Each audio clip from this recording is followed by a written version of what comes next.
Hello বন্ধুরা, আজকে আমাদের এদিকে কিন্তু প্রচুর পরিমাণে বৃষ্টি হচ্ছে। তাই ভাবলাম বৃষ্টি পড়ছে যখন কিছু না কিছু তো বানিয়ে খেতেই হবে।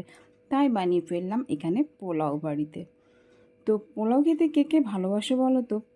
যদিও আমি সেরকমভাবে খুব একটা পছন্দ করি না, কিন্তু বাড়িতে যখন বানানো হয় বেশ ভালোই লাগে। পোলাওটা কিন্তু খেতে ভীষণ ভালো হয়েছিল। তোমরা যারা ভালোবাসো অবশ্যই কিন্তু আমাকে জানিও।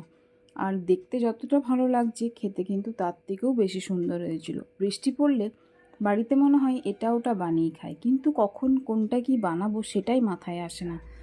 তো যাই হোক, আমি তো আজকে বানিয়ে ফেললাম পোলাও বৃষ্টির দিনে। তোমরা কিন্তু কে কে কী বানিয়েছো বাড়িতে সেটা কিন্তু অবশ্যই কমেন্ট করে জানিও। আর দেখতে কেমন হয়েছে সেটাও জানিও। আর যদি তোমরা খেতে চাও অবশ্যই আমার বাড়িতে কিন্তু তোমাদের নিমন্ত্রণ রইল।